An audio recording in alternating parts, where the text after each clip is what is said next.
I'm curious as far as your, I know this is a cliche question, price prediction for this year and maybe in the next, by the time the next halving, anything you can share on that front? I think people in the crypto community are too fixated upon short-term price movement. Like they're studying which way it's going to go every 2 days or every week or every month, and I don't subscribe to that. I don't really think anybody knows. If you told me it was going to go one direction or the other in the next month, it wouldn't change any decision. If you told me 3 months, it wouldn't change a decision. If you told me a year, it wouldn't change my decision. I think that the rational way to think about this is to look out over, if you want to be near term and conventional investor, 4 years, a 200-week moving average. And if you want to be a bit more fundamental investor, then you look out a decade to 2 decades. So when I think about it, I think, what happens in a decade? What happens in 100 years? Between 10 and 100 years, I run all my models, I work backwards, and then I say, what do I think in 4 years? But I never think about 4 weeks, 4 days, 4 hours, even 4 months, right? You could be wrong for 4 months, but if you've worked out the fundamental physics of the thing, and you're looking at the bigger issues, then you'll probably be right over 4 years. And so what is my prediction? My prediction is over time it will go up in price. and I think it'll go up in price because I expect it to demonetize gold, and then demonetize negative yielding sovereign debt, then demonetizing low yielding debt, and it'll demonetize other stores of value like bond indexes, stock indexes, Russell 2000 indexes, mutual funds, etc. And obviously that's 100x more than it is right now. Yeah.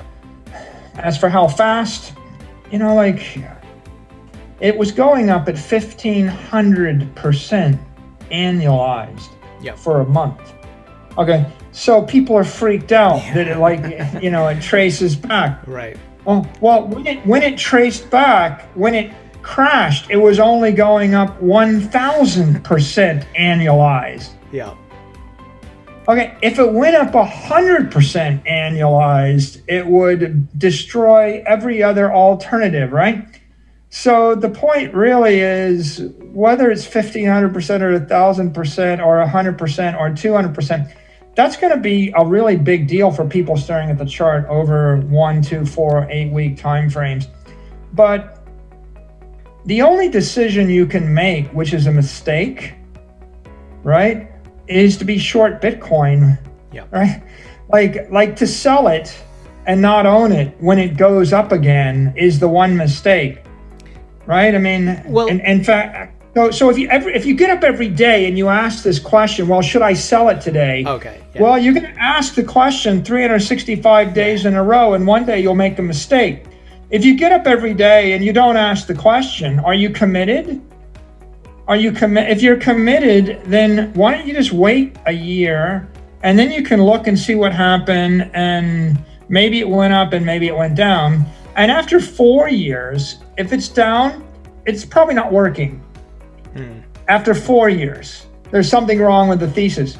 After 1 year, I've actually seen periods where, like with Apple stock, it was clear Apple's going to crush everybody. There's like a 1 year period when you could have bought it and it would be down for the year. Over the past 10 years or 15 years, there was one time you might have made a mistake. There was never a 2 year period or a 3 year period. And over a 4 year period, you could have bought Apple, Amazon, Facebook, Google, Microsoft over 4 years, any time during this mobile wave era. It's impossible. Bitcoin is going faster than they're going. And I think the people that are real critics, right, they looked at the blow off top in 2007 and they were using that as a criticism, but even then, right, over 4 years, it turns out that it would have been a mistake to have sold ever. So no matter when you bought. I've heard you say you're never going to sell your Bitcoin. So is there any situation that you would find yourself in that you're like, you know what, I'll sell some? or are you like planning to leave it as an inheritance for your family, things like that? So let me explain on that. Why would you ever sell an asset in an inflationary environment if it's being priced in fiat currency, which is collapsing in value? For example, if I told you that the dollar is going to be printed and it's going to be debased 10% a year, and if you owned a house and it was a desirable house and you wanted to live there the rest of your life, why would you ever sell the house? Because you know it's going up in price 10% a year. And if the interest rate is 3%, you would just hold the house the rest of your life and just refinance the house. And when you need more money, you would borrow against the house because the house is going up. If you owned a football team and I printed 10% more money, the value of the football team would go up. You're not going to sell the football team. You're going to hold it. And if you need money, you're going to borrow against it. Selling a good asset normally is always a mistake.